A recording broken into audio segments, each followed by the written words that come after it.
Hi, I'm going to talk about trauma and dissociative disorders. So, this naturally follows from the talk I did yesterday on violence of all different sorts: physical, sexual, emotional, neglect, and so on. Um, we're going to talk about some of the disorders that are a result of being mistreated. For some people, it begins as early as when they're born. And there's a theorist called Mailer who talks about separation and individuation of the person. So, as you know, it's so critical that the child bonds with mother and primary caregiver and father um, when they first begin life. And again, I think I talked a little bit about that. Bonding can begin for the child in utero, the fetus in utero. So then Mailer talks about separation, individuation, and this focuses on the first 3 years of a child's life. And it's that mother infant child interaction that he talks about. And so what it is it's called rapprochement, and that's that child learning to be separate from mother. I exist separate from mother, my primary caregiver. And so one of the examples I give that you might recognize is a toddler. You know, you watch them in the playground. You might have had a brother or a sister who was very young and you were able to watch them grow. And that toddler runs away from mom, giggling and kind of like as if she is getting away with something. And as they run, they'll stop and look back to make sure that that primary caregiver is still there. So we learn in doing that rapprochement, that we can trust that that person still exists, even though we're apart from them. Now, obviously, you're aware of some people who really struggle with that trusting in a relationship. If that person's out of sight, or if they go away, or if they travel, or they go to college, and you and that person are not at the same college, that some people will really struggle with that absence and not feel like they're still connected. Somehow get anxious, not sure if that person still loves me or cares about me. Why aren't they calling? Why don't they call every day? This is how I feel. And sometimes we think people like that are controlling, and actually, to a point, they are, because they're really not getting that other person still exists, even without that person's voice or being in touch with them physically. So it's a difficult thing, and I think children, especially who may have been separated from mother, primary caregiver for whatever reason, can certainly suffer with that kind of individuation, unable to be trusting of that primary object. So there's a lot of trauma in children's lives. I mean, I talked about it before in terms of being mistreated. Lots of abuse, physical, sexual, violence, neglect, certainly accidents, war, fleeing from political and religious groups, and medical crisis. I mean, we're so aware in the Portland area because we have so many people that come from Africa, Somalia, and Ghana, and who have been mistreated or persecuted.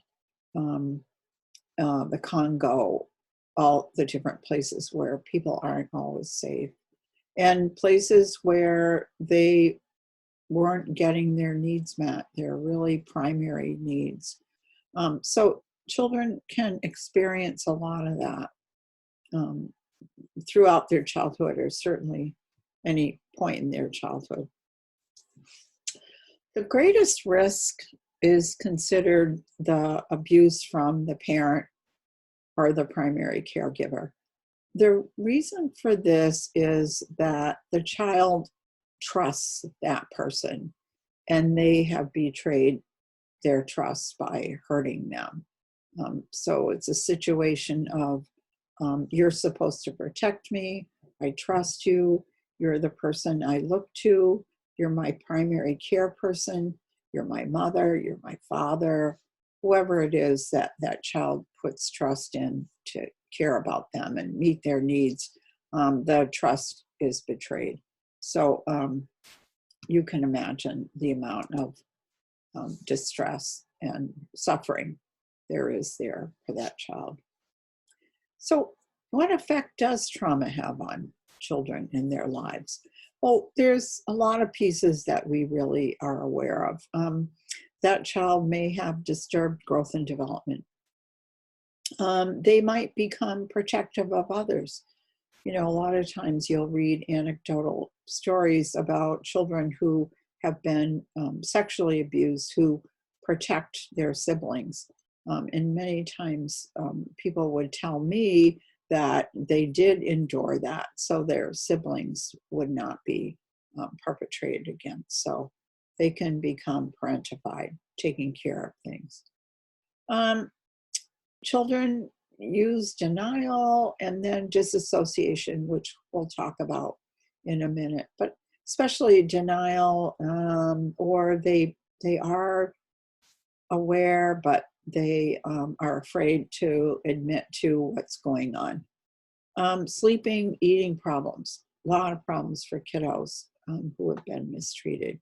Depression, aggression, emotional deadening.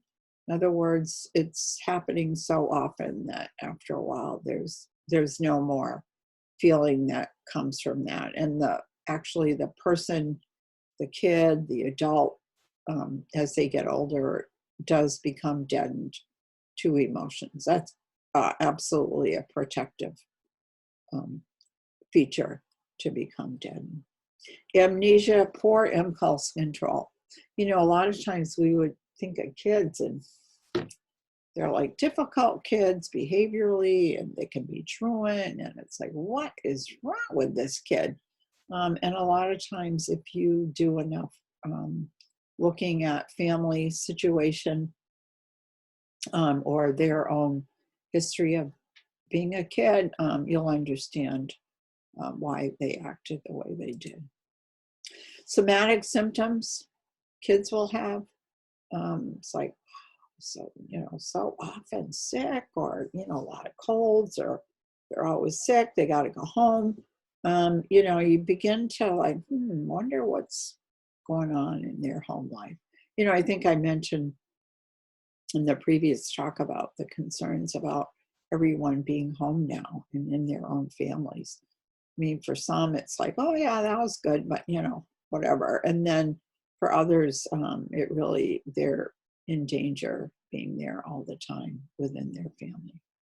Now, here's a real good telling symptom. Truancy, again, setting fires, bullying, the kid is bullying, running away from home, destructive toward self and others, destructive toward animals. As difficult as it is, sometimes we become aware that some of these kiddos are very mean to animals and kill them. That's their goal, is to kill the animal. And so it's like, oh my God, this kid is awful. But if you become aware of that, it's like, wow, you know, they've been very badly treated to think that they can harm an animal and not be kind, because, you know, it's normal to be kind to other living things. Setting fires absolutely is very indicative of a kiddo who's been very badly mistreated. The same with killing animals. Running away from home, you know, we see that a lot of times in adolescents who are homeless, and they run away, and it's like, what is wrong with this kid? And, you know, you gotta think that they might be needing to escape their home setting. So you have to think of that.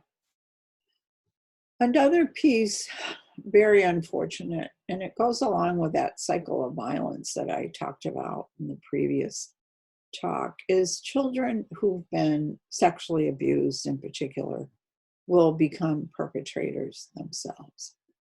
There are stories written, nonfiction stories about people as adults and how they were mistreated and mistreated their siblings or other children. So, I think I mentioned the previous lecture, I had that client, and the boy he'd been setting fires, he was sexually abusing his younger sister. I mean, all the signs and symptoms were there. And, we have a system, protective child system, DHHS, and they're overwhelmed with the amount of calls they get. And they don't always do a thorough assessment. And not always do a follow-up either. And not to blame them, because they end up with just so many people on their caseload that can't possibly meet all the kids' needs. So we need to beef up those kind of services, especially in Maine, and I'm sure you're aware in your own state where you live. So what are some of the trauma-related disorders? Like what would we be talking about in terms of disorder or illness, looking at some pathology? So there's post-traumatic stress disorder, absolutely can be in children. We're very familiar with people who have been mistreated and abused, having PTSD, or people coming back from a combat zone or some horrific incident in the world, having post-traumatic stress disorder. But kids can have that as well. So what you would see with this for kids is a reduction in play. They would act out the trauma in their play. Working with children, we do play therapy. You don't sit and talk to a 5-year-old. It's like, how are you feeling? What are you, it just doesn't work. But what people do that specialize in working with kids is they use play therapy. A lot of times it's the dollhouse and the father and the mother or whoever is in the family, and notice when the kid is playing how those people are interacting. Art therapy is another piece that's used, especially with children and also adults. And the kiddos will paint or draw certain images that have certain characteristics. I'm not an art therapist by any means. I've never done that kind of work, especially I have done some with women who've been traumatized with one of my colleagues who specializes in art therapy. But that is the primary intervention with little kids, and even, like middle school kids that aren't always able to talk about their feelings or express themselves. A lot of times we'll use art therapy. Kids will be socially withdrawn. They'll be frightened. They'll seem guilty. They can act ashamed, have shame around things that you and I wouldn't expect there to be shame about. They can be sad. Kids that always seem sad, don't have that normal joy or fun in their life, don't see things as fun or joyful. And then anger. Anger is an important emotion. It really covers over a lot of things. So anger in itself is a good thing. I think I talked about that before. It's normal. It tells us that something's wrong. And when a kid is real angry and you can feel it, like, wow, that's a really angry kid, there's something going on underneath that. So you really have to pay attention and look more at the family and the history. Reactive attachment disorder is another disorder that comes from being mistreated, comes from trauma, and it's that consistently emotionally withdrawn behavior. So that child is very withdrawn, just feels like they've pulled back, they're not going to come in, and absolutely we think again of the attachment theory with that. Disinhibited social engagement disorder. The kiddo is either numb in meeting other people or numb to other people socially, or they can exhibit some real fear. It's funny, I think of this when I think of the pets I've had in the past, and I'm not equating a kid to a pet, but just to explain it to you. So, you have a lovely dog you love, and people are approaching the dog, and or the dog is in that space with people. And you'll notice, who does the dog go towards? And most likely that's a person that they feel comfortable with, they feel safe about. And then the dog will recoil when a certain other person gets near them. You'll see that with kiddos too, and you want to notice that when you are meeting a new kiddo, or you see a kiddo with the family, and they're back, they're not coming in, and they're back, and they're looking at other people as if they don't trust them. And kids have a sense who they cannot trust, especially if they've been mistreated. It's almost like having radar. It's that intrinsic feeling we get when something's not right. So trust that. If you're watching a family interaction and the mother, the father begins to speak, and the kid seems more guarded, backing up, whatever, then you have to wonder if there's something going on there. You're a detective. Let's face it, when you're doing nursing assessments and trying to figure out what's going on, you're a detective.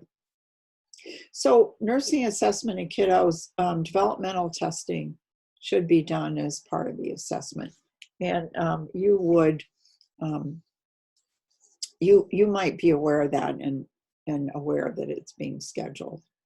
Broad categories to assess, very similar to what you would do with an adult: safety, general appearance, socialization, activity level. Speech can be very telling, coordination and motor function, affect, manner of relating, intellectual function, thought processes, content, and characteristics of play.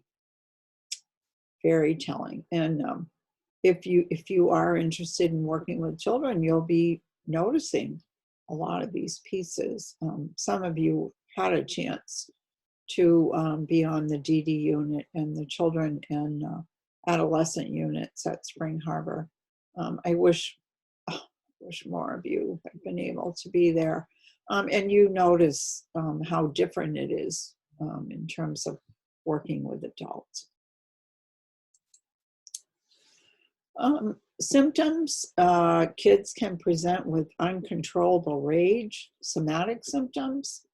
They have, aches and pains and not quite sure what's going on because you can't really find anything. And it's like, these are all red flags to pay attention to. Nightmares and night terrors.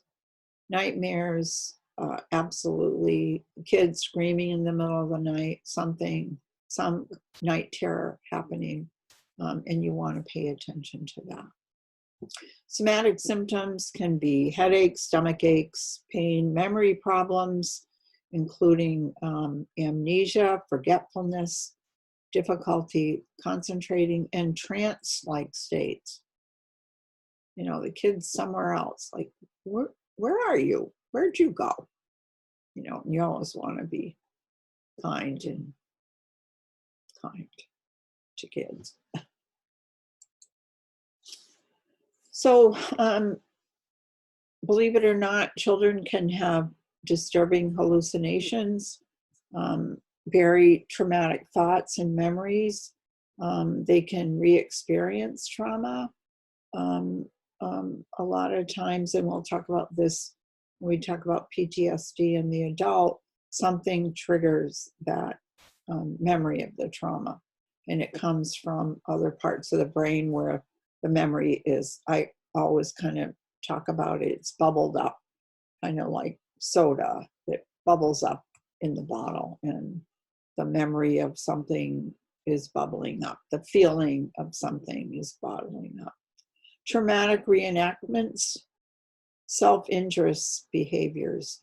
Boy, if you see that, you know, the fire, the bullying, the perpetration of others, traumatic reenactments, self-injury. Yeah, there's really no other explanation for it, unless there's some real serious cognitive piece going on for that kiddo. Negative symptoms, numbing, and avoidance just will not come out. Come on, you're going to meet, you know, we're going to go over and see Aunt Sally and Uncle Henry, and kid doesn't want to go. Just, I don't want to go. Well, you love Aunt Sally. She's and Uncle Henry. They're excited that you're going to come. And if that kid is not wanting to go and very reluctant to go visit that person, better pay attention to that. Same with a neighbor that comes over. Same with a babysitter. Same with any other adult in that kid's life. You know, teacher, coach, guy next door, Boy Scout master, Girl Scout master, all of those different pieces. You really got to look at that. Because what we realize too is that a lot of people will choose professions where they're interacting with children. That's why we try to be so careful now in terms of a background check or perpetrator list. There is a perpetrator list in Portland where people have to, you know, they've been deemed so, and there are lists of where these people live. So DSM-5 criteria for diagnosis of PTSD. I've got this as a slide and really want you to look at that. It goes from A to, I think it goes all the way up to H. Yeah, A to H. And it's all the criterion. So I think I told you before, the PTSD, I mean, the DSM-5 is kind of like a cookbook. And it's used to diagnose, you know, there's so many elements or so many characteristics, and the person has to have 4 out of 5 or 3 out of 10 or whatever. And then it also is for billing purposes, so that when people in the field talk to one another, they are aware of diagnosis and also the piece that goes along with that in terms of treatment and codes, so that people can be reimbursed for their services. Let me just pause this a minute. Okay, so just had a little interruption there, but so that's what the DSM thing's all about. So there's slide 11 and slide 12 talks about all the characteristics of PTSD. And again, for someone to get that diagnosis, I think it's like 5 out of how many in order to get that kind of diagnosis. So some of them is there's a stressor, they have traumatic events can be re-experienced, avoidance, negative alterations in cognition and mood. And I'll let you look through all those things. Make sure and pay attention to those, because I'll probably put something about that in the case study. So trauma-related disorders in adults, PTSD characteristics. So I just want to kind of generally talk about this. So persons who have been mistreated, abused, had trauma in their life can re-experience that trauma. They can have intrusive thoughts. They can have flashbacks to where the trauma was actually happening, and it feels like it's right in the moment. They can disassociate. In other words, they go off somewhere and they're experiencing what happened. I'll talk more about that in a minute because it's really quite an amazing phenomenon. And things can trigger them so that they are very aware of something's happening. It's really uncomfortable. I'm really upset. I am in a lot of pain, and they don't always know what has been a trigger for them. That's part of the work that we do with people is point out, what were the triggers? What happened before you started re-experiencing this trauma or having these feelings? Very painful. People with PTSD are in a lot of pain. They really suffer.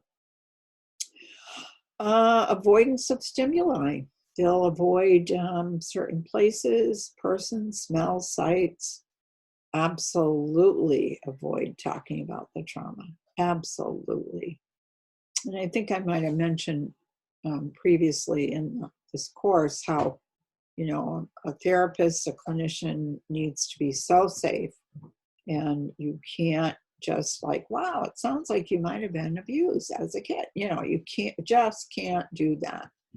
To me, and it's pretty basic, but to me, it was always like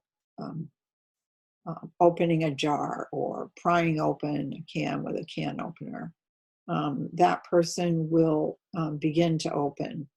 The memories will begin to emerge once they can be in a safe place and have someone who they trust to be with. Persistent symptoms of increased arousal. People can experience that. It's almost like a quivering. You'll notice, and probably will come up again in this, that people are very aware of stimuli and hypervigilant. What was that noise? Who's coming in? I heard something fall. Did you? Just like, oh my God, that person's a wreck. And what it might be is they're hypervigilant. Something has happened. People with PTSD can be irritable. They have difficult sleep, difficult concentration, and hypervigilance, and can startle easily. If we were in the classroom together, I would drop a book right here. It's that, wow, that jarring. And for people that have been mistreated, it can be there for many reasons. Alteration in mood, absolutely. Chronic depression, suicidal, homicidal thoughts, plans. People who have PTSD can be very difficult to work with because they can have some self-injurious behaviors, burning, cutting, other kinds of self-injury. Certainly can live with suicidal ideation most of the time, and can attempt to kill themselves and or kill themselves. So working with people with PTSD, again, it needs to be very slow, needs to be very safe. It needs to be that you help that person stay safe while they're doing the work. So there's another disorder than trauma disorder in adults. It's called an adjustment disorder. It's milder than PTSD. Its cause is a stressful event. It's seen as severe or considered trauma by the person. In other words, you may be like, that really upset you, and you're expressing some doubt, which will really make them angry. But it's like ordinarily you wouldn't think of that being a necessarily traumatic event, but for them it is. It's precipitated by a stressful event. It can be debilitating cognitively, emotionally, and can impact normal functioning. So it doesn't rise to the level of PTSD, but something's going on. A lot of times, not that it isn't severe, but you might see this following the person had a flood in their home or a fire in their home and they need to rebuild. It's a very difficult emotional time for them in dealing with that stress. The response to separation, adjustment disorder, depression, anxiety, conduct disturbances. An example I use too is like death of a loved one. There's certainly a time of grief, and it's not like 1 year from the day to the next year day, but there's some like normal time period in there. And people that haven't really adjusted to that loss, it goes into a more complicated grief. There's intense longing, intense sorrow, emotional pain, and preoccupation with the deceased and the circumstances of the death.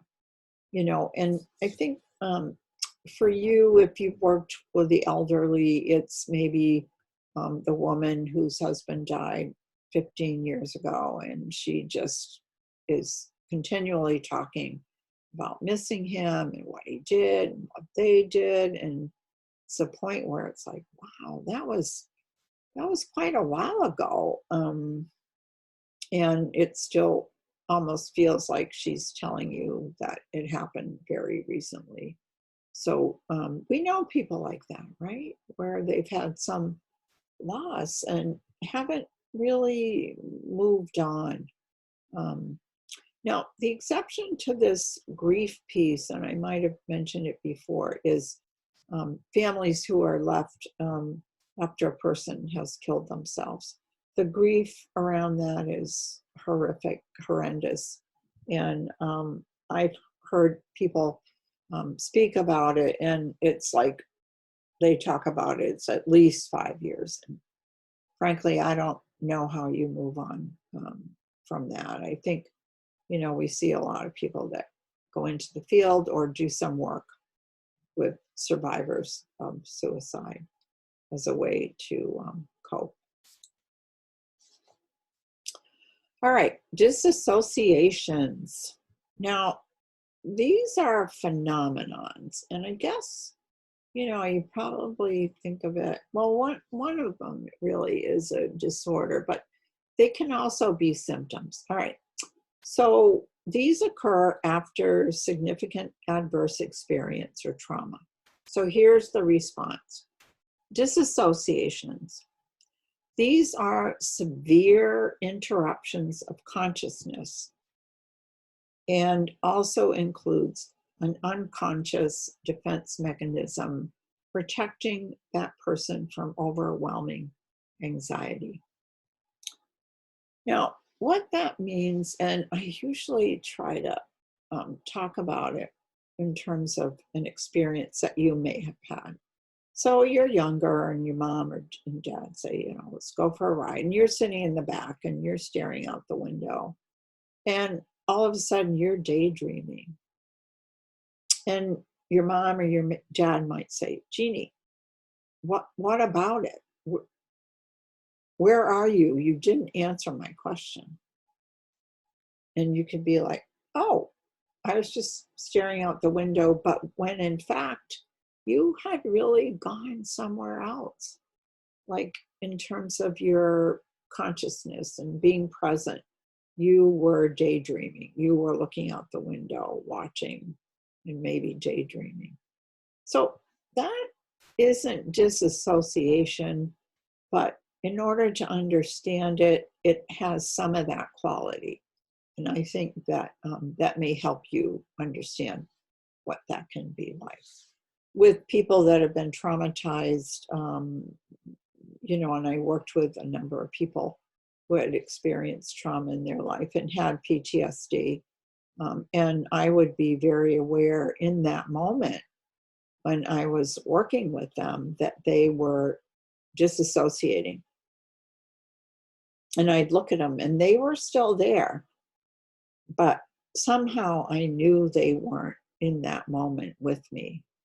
And I would say to them, where'd you go? Just kind of like that. Oh, I'm sorry. What were you saying? It's like that. And so what I would do, because, I knew that person wasn't there. They weren't staying in that room with me. They weren't grounded in what we were doing together and experiencing. I knew that they had to leave because something we might have been talking about or something that they were reminded of created this need to go away. And they're not even aware of it. It's like, oh, I'm sorry. What were you talking about? And it's like, wow, you weren't even listening. No, I was, but I don't know. I don't know why I don't remember. So what we would do is, and what I would do is try to pin down, well, what was it that we were talking about? And you definitely left. You definitely didn't stay here in the moment. To see if we could come up with some triggers.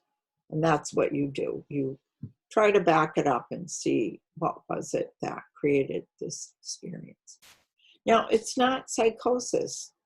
It's not. It's similar to that leaving. I'm looking at you, but I've left. I'm looking at you, but I'm not there. Even though I'm right in front of you. You're looking at me, I'm looking at you. So there are 3 disassociation disorders in terms of the adult who has experienced trauma.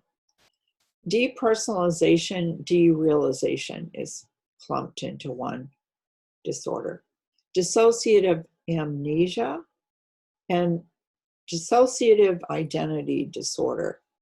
That disorder is probably one of the most fascinating of the 3. It used to be called multiple personality disorders. So that's what we're talking about here, where that person absolutely is disassociated in a different state of consciousness than how they appear to be or how they have been. So depersonalization. That's a disconnect from one's inner world, uncomfortable observing one's own body or mental process. So it's almost like they're detached from themselves, so to speak, depersonalized. Derealization is disconnect from the outside world. Normal surroundings to them appear unreal or they're distant.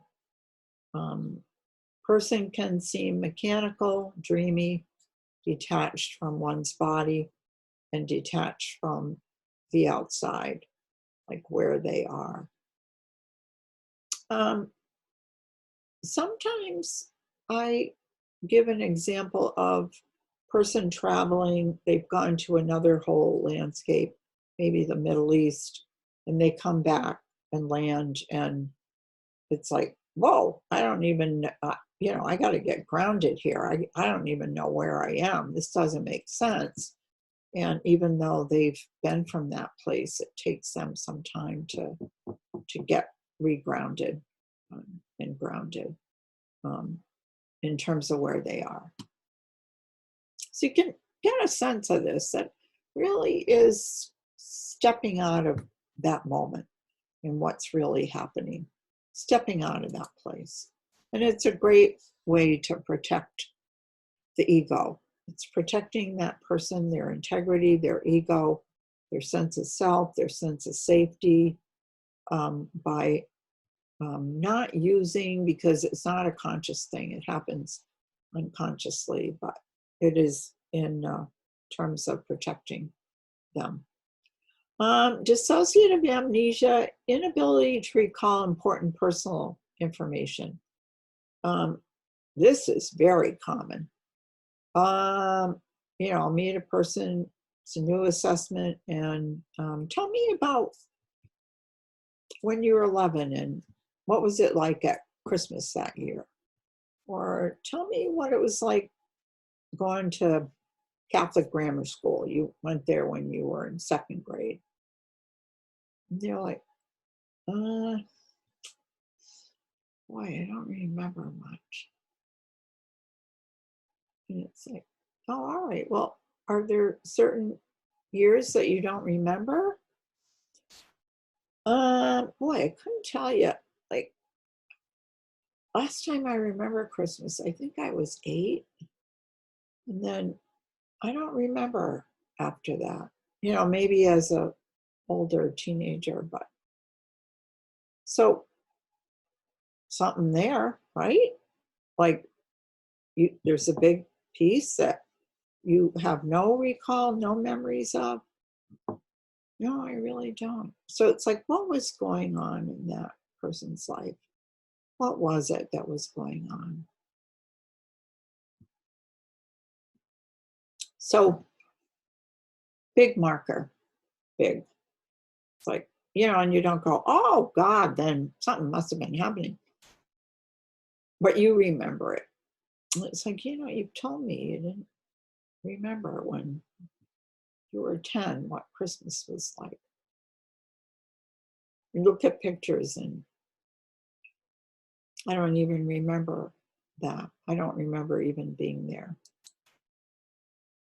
All right, and then there's the third, dissociative identity disorder, DID.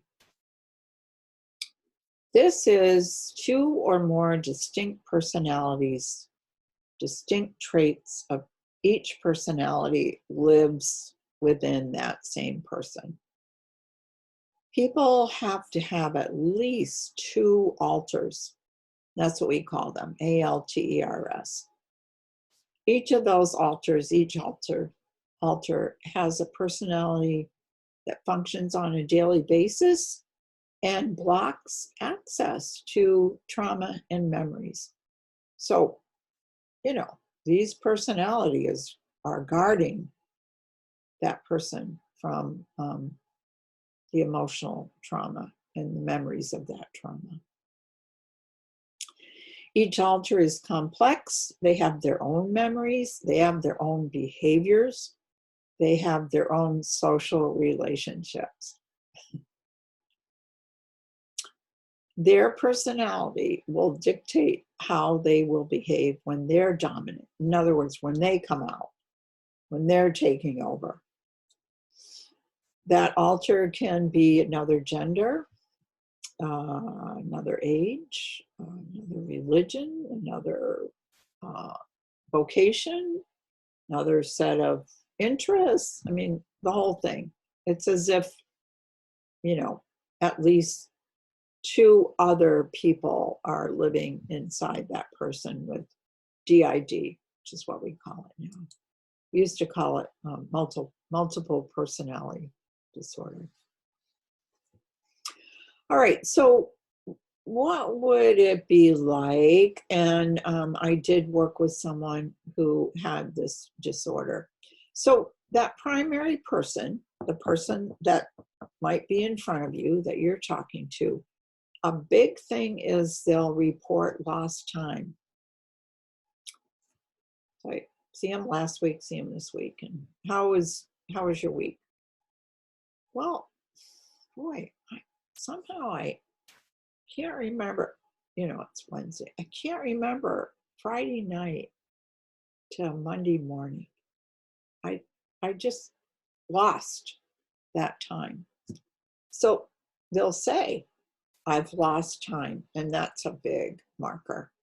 Like, you don't go around saying that. You might say, I wasted time, or I blew the time, or I need more time, but you don't say, I've lost time. I have no idea what happened then. They'll talk about unexplained events. For example, I had this woman who actually was a lesbian woman, identified herself that way. And she would, at one point during the week or whatever, notice a lot of money on her bureau. It's like, where the heck did that come from? You know, she's pretty impoverished. And what's this thing of money? And turned out that she was actually prostituting, like over the weekend, with men.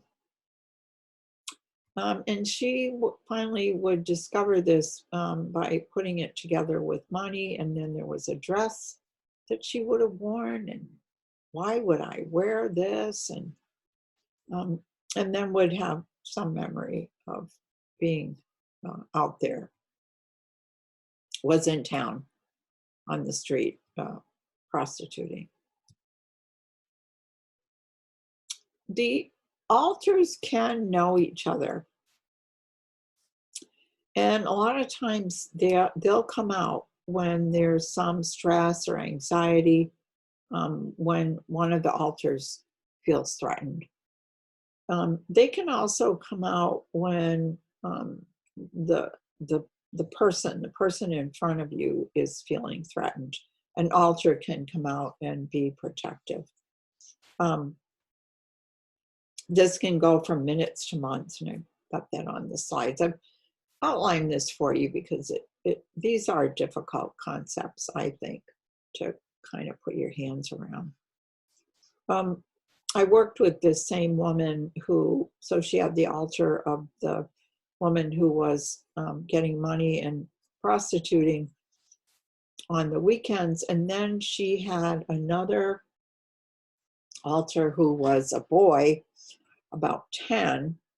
And he actually showed up once when we were working together, and was very defending of my client, telling me to mind my own business, and she deals with enough, and you don't need to be asking her all these things, and then went storming out. And it's funny, she had her baseball cap on, with the visor this way, and then when she was the boy, and I can't remember his name, she twisted her cap back. So I knew he was there. There was another time when I was working with her, and she became a very young, probably toddler girl, and very childlike. Got up and sat on the floor.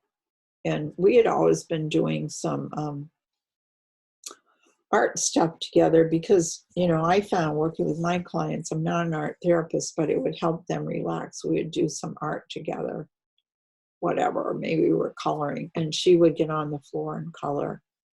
And I didn't know initially who this was, and I'm like, wow,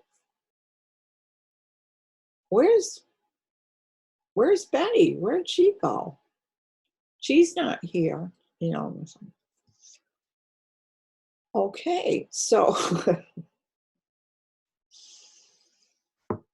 I am not skilled in working with persons with dissociative identity disorder.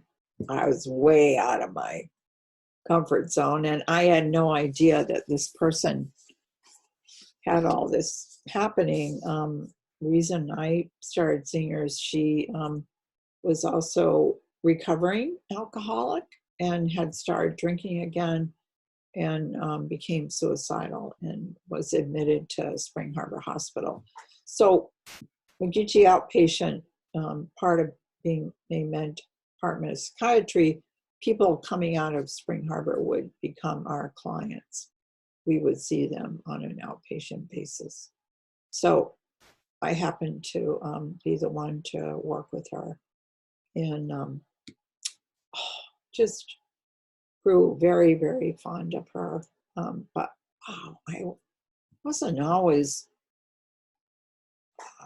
comfortable and not knowing what to do. I mean, I think that the work that you would do with people with alters is that you finally get the alters to, reintegrate into, that person. It is more integrated, some of the characteristics of that person. And so eventually many of the alters are no longer needing to be there, and you're dealing with that person without them splitting off when they were distressed. So she had the little girl and the boy, and the woman who was a prostitute over the weekend. I never met her. Never met her. I just was aware of her being there. So these alters can go from minutes to months. There's a great movie made a long time ago now, Sybil, who was tortured by her mother growing up. And she had multiple personalities, so if you ever get a chance to see that. Dissociative disorders in the United States, 2 to 10% of people will have an episode sometime during their lifetime. Great comorbidity, you can just imagine. Depression, panic, anxiety, eating disorders, suicidality is big. Organic illness is big. A lot of things occur because of, our physical body, the impact on our physical body. Suicidality is huge, just huge. So again, working with people with trauma, with these disorders, your primary goal is to keep them safe. You want to keep them safe, and as they can tolerate the work, the reorganizing, the looking at the trauma, you want them to stay safe all along the way, and that becomes a real challenge because they can quickly go to being suicidal and wanting to end all this craziness for them. Etiology, childhood, physical, sexual, emotional abuse. It is often in the person's childhood that this occurs. So psychological etiology, disassociation in itself is the most primitive of the ego defense systems. You can imagine, it's just so primitive. It's not anything that we all do as part of our everyday life, but certainly people who have been traumatized can disassociate. And then parts of the personality are not fully integrated because of complex trauma. And I always refer to that person needing to be grounded, and or they're not grounded. They're just flying all over the place. They're, in terms of their distress and their emotional state, just very reactive. It's very big. You don't mistake it. That person can be really out of control. So environmental factors, any trauma is a possible cause. You need to consider the culture for that person. What was it like growing up? What was it like for you living in rural Maine, way up north? What was it like for you having a big family and your dad was an alcoholic, or your mom was abusive, what was that like living in a small town? So you really have to look at all those things. A lot of the clients I worked with came from places where there weren't a lot of services. Like, the families were, you just didn't know what went on inside that home. And you don't know what family life is like for people. And you're always trying to figure that out. Female mutilation, rape, castration, certainly we're aware of those kinds of torture and traumas for women. Genetic, not significant. It's not something that, because my mother was mistreated, then genetically I'm mistreated or I mistreat. I mean, it's more of that cycle of violence that we talked about. Absolutely, if you've been sexually abused, you have, there is a possibility that you too would be a perpetrator. The same client I worked with that had multiples had been badly abused by her father.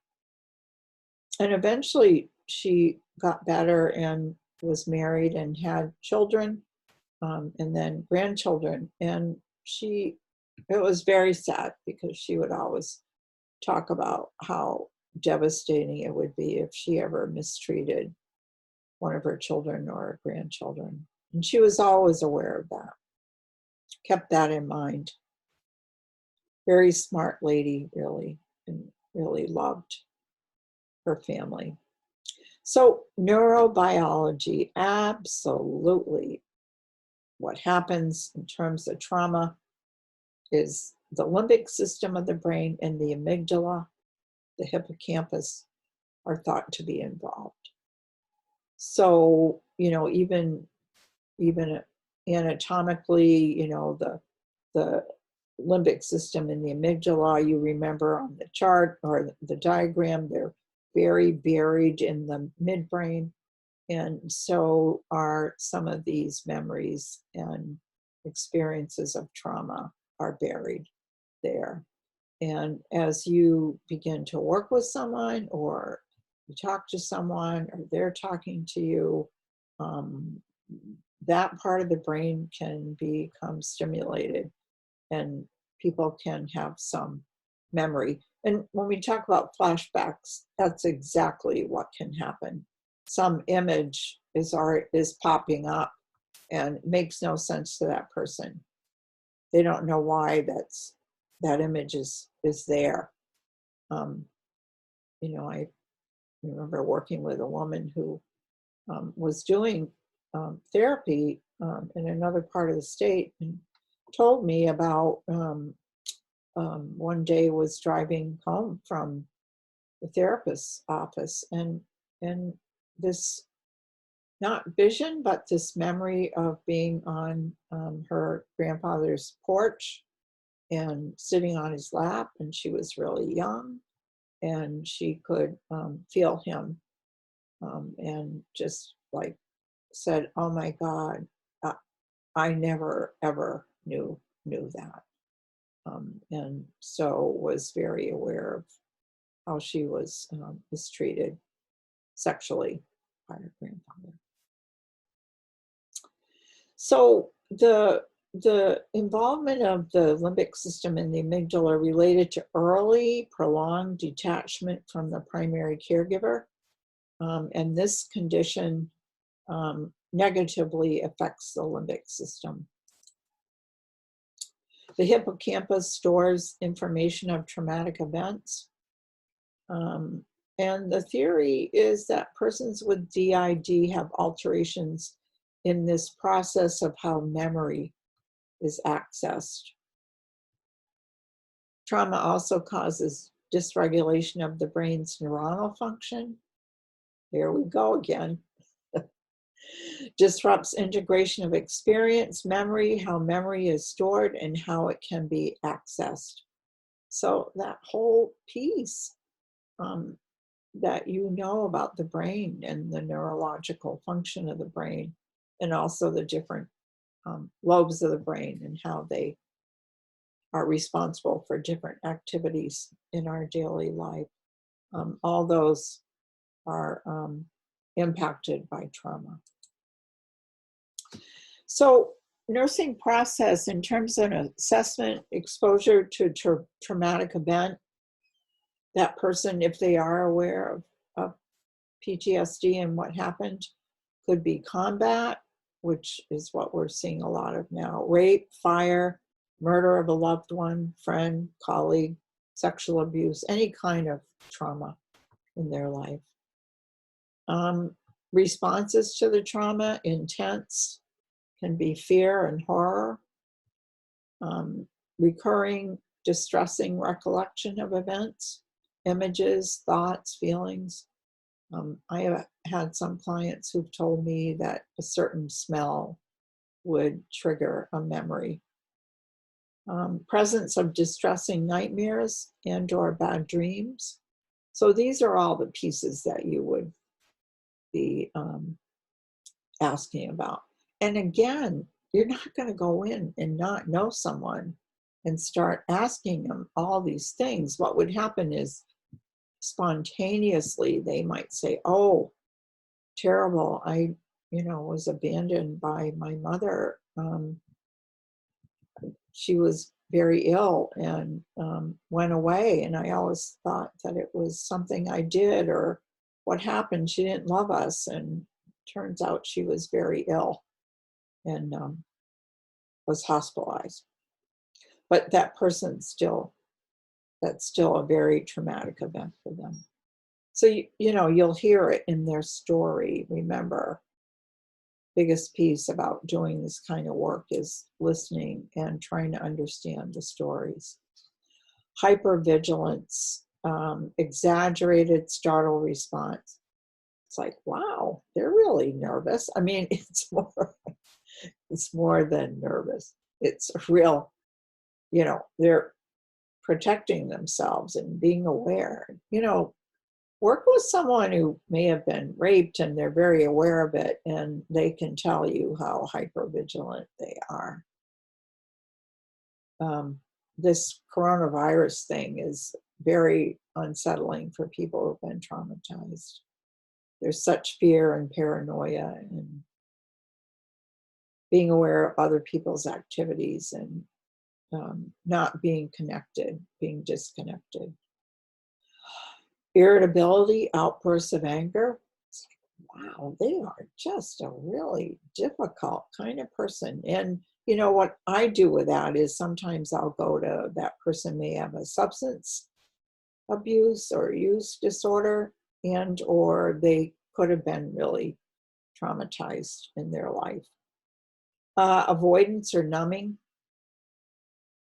Just, no, I saw that movie. No, I didn't feel that way at all. And it's like, or something might happen in present day and not really, they're kind of numb to everything.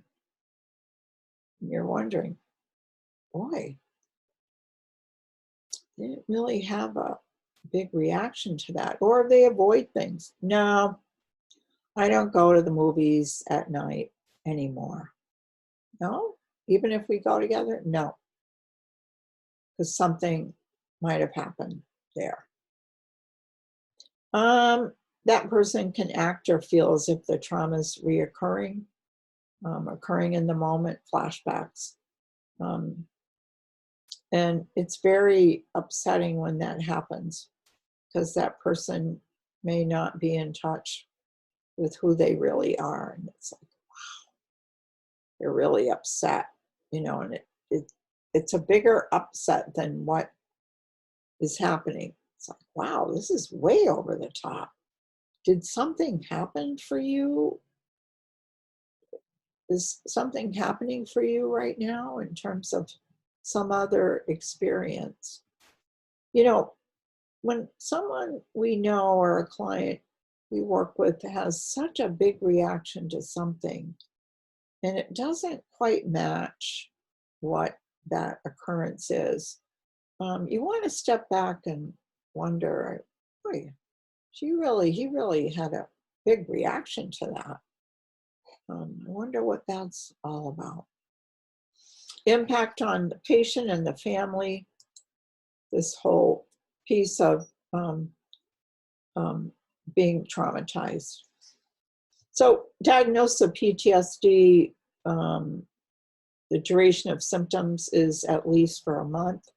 You know, this I think comes out of us looking at people who have come back from combat. You know, we learn a lot about human behavior and circumstances, unfortunately, through war and trauma and big life events. So duration of symptoms is for at least 1 month, but this can emerge years after the traumatizing event. Biological changes we talked about due to the impact of the stressor, you know, changes in the brain, limbic, hippocampus, amygdala. Excessive arousal of the sympathetic nervous system, fight or flight, and it's not even matching in the moment. It's like, whoa, you know, gotta go, I'm out of here. You know, it's that kind of response where it's like, wow, you just really took off. I didn't know where you were. I was really upset. It's like, yeah, I know, but just seemed like you were like, just, you know, got out of there quickly. I didn't know what happened.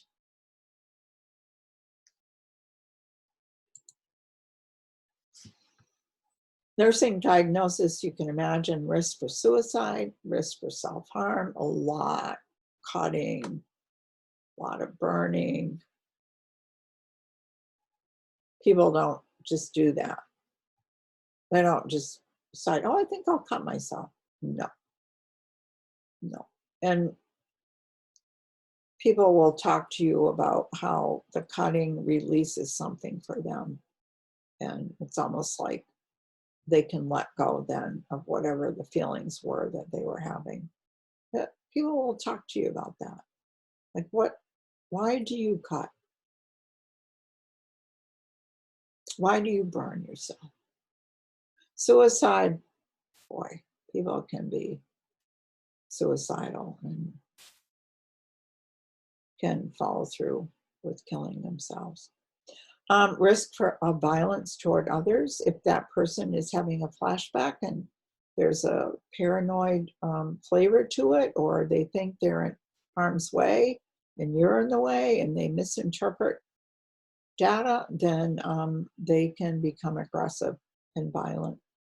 Risk of injury, just because they might be out of control or not in the moment. You know, they're disassociated and something's going on and they can be in harm's way. Insomnia, sleep's terrible, sleep deprivation, disturbed sleep pattern, fatigue, self-neglect, ineffective impulse control, can be very impulsive. Impaired memory, impaired verbal communication. That person really has a hard time expressing themselves and especially expressing their feelings. They just have not learned how to do that. It's almost like that person gets reborn in a way, you know, like you're carefully bringing them through some pretty primitive processes. So interventions, sleep, hygiene, teach emotional regulation, and this is done in groups a lot of times. Marsha Linehan's work is stellar and works so well for any of us who can be emotionally dysregulated. It's called dialectical behavioral therapy. It's done in groups, almost like an adult ed course, like you take it for months. And there's a prescribed way of teaching it and learning from it. And what it does is it helps that person recognize triggers And then it helps that person slow down their reaction to something that's happening, like put some space in between the thing happening and their reaction, makes them slow that process down where they can think it through. What is it that's happening? What is it I need to do? Why am I feeling this way? So it really helps people do that. And really, for anyone, it's a wonderful skill, especially if you have a hard time. Something happens and you quickly react to it and wish you hadn't. Assist client in labeling her feelings, finding ways to express them safely.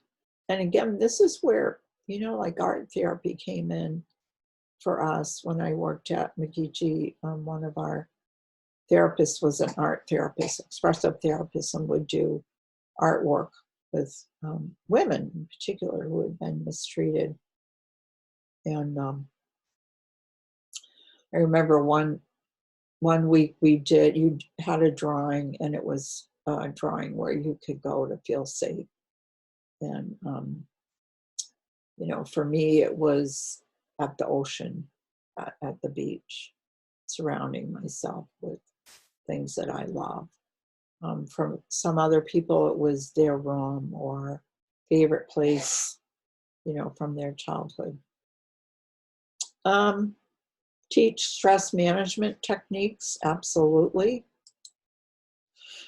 Time out, walking away from a problematic situation involving anger. Okay, let's take a time out. What would you do? Take a time, create more space. Don't react impulsively, quickly. Anger management program. Teach non-intrusive communication techniques. For example, speak in the first person. Move away from an object person of anger.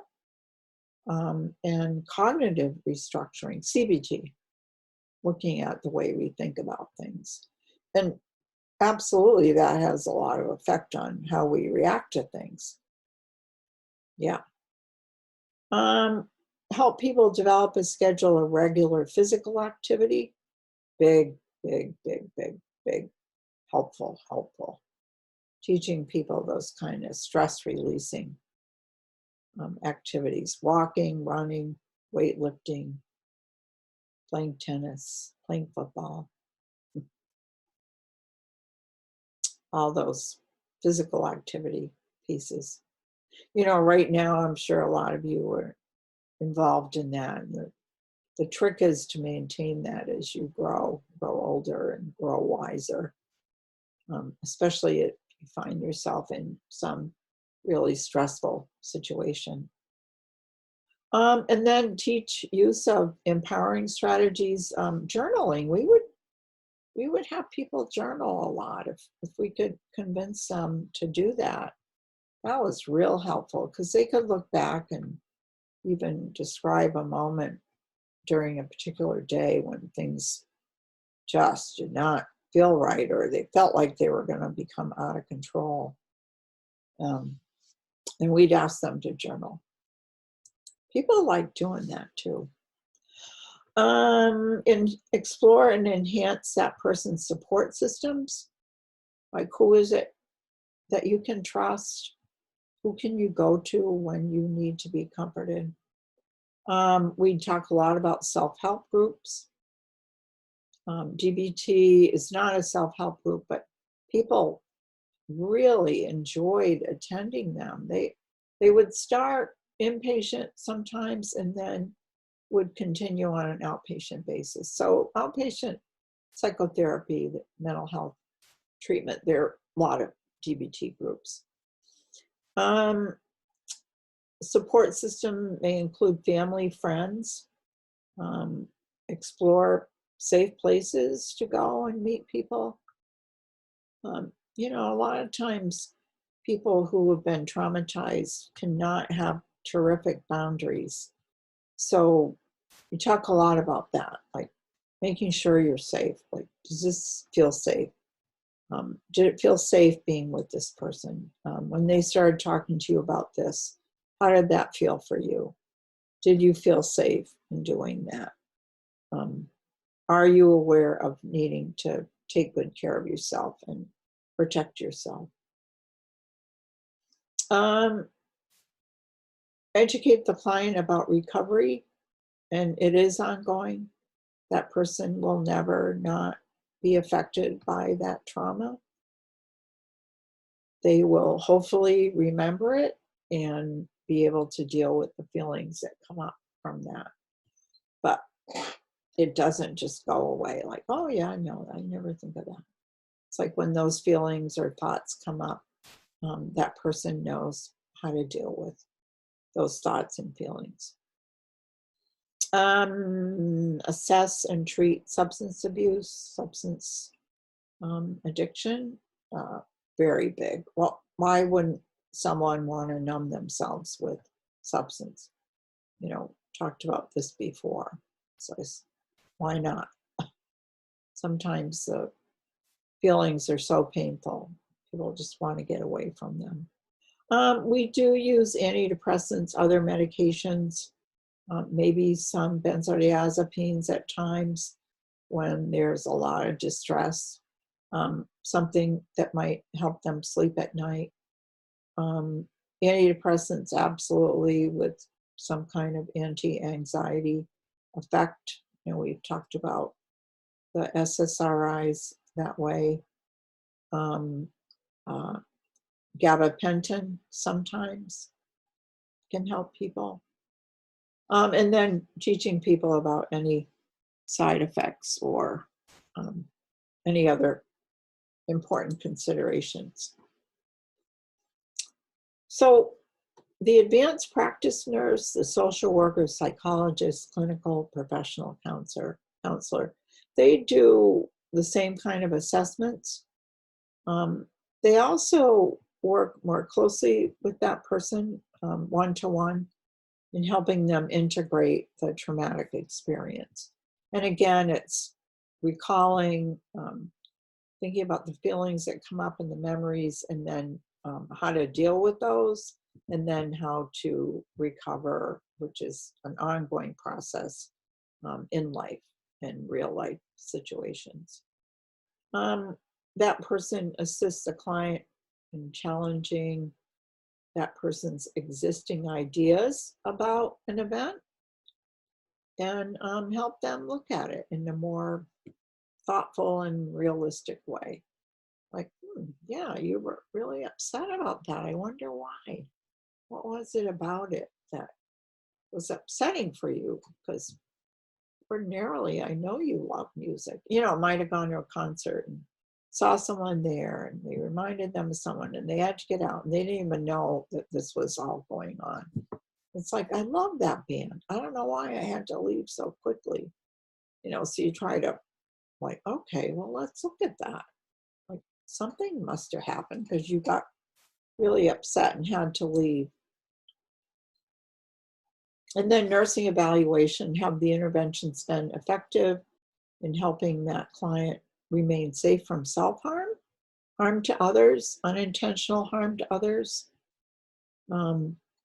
Have the teaching been effective in educating the client about signs and symptoms of PTSD? This is what's happening for you. People think they're crazy. I'm crazy. I can't get over what happens. And it's like, no, you're not crazy. This is something real. This is what happened for you. This is what happens with the brain. This is what happens with memories. It's not your fault. It's not your fault, because people will have tremendous shame and guilt. Tremendous shame and guilt about being mistreated or about having the trauma in their lives. Teaching about ways of coping, behaviors, fear, anxiety.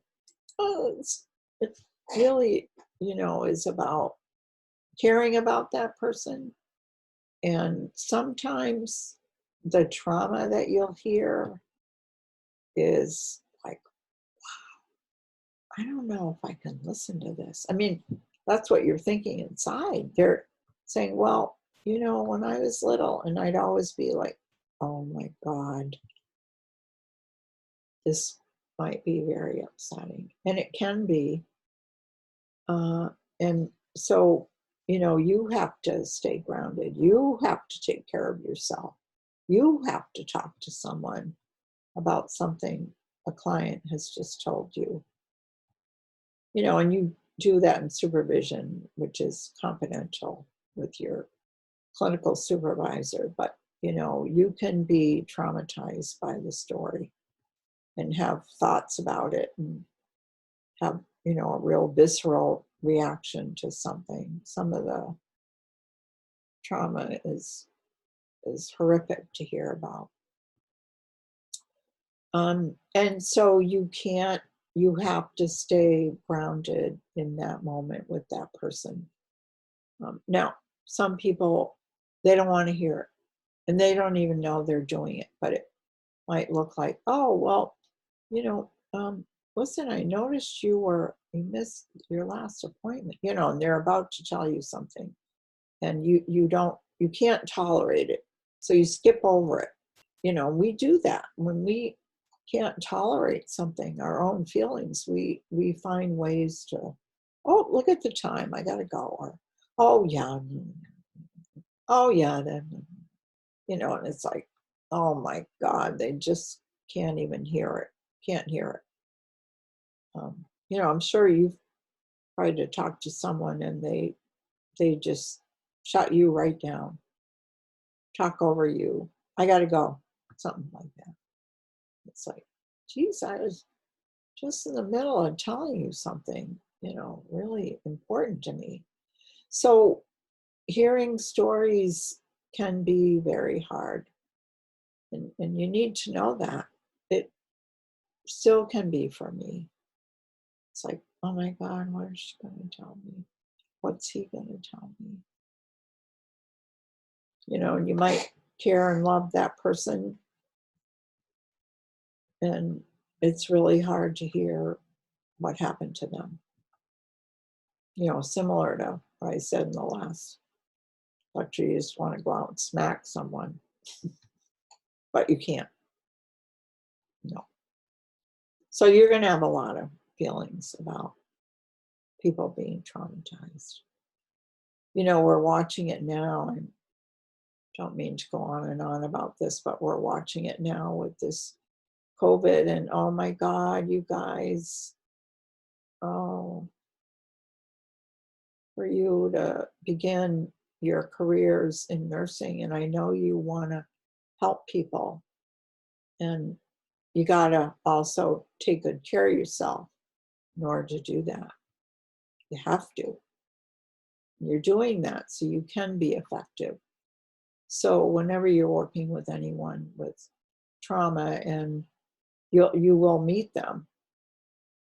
You'll meet them in any part of nursing you go into, you're going to meet them. And you have to take good care of yourself in order to listen to them and support them and empathize with them, care about them. Okay, so there's a couple of videos, PTSD and veterans, 2 videos there. It's been a while since I looked at them, but if I were you, I'd take a peek at them. And I'll also, once I look at them again, I'll send you a note about which one I might think would be more valuable for you. So, okay, we have 2 topics left. Personality disorders and eating disorders. So, all right, take care.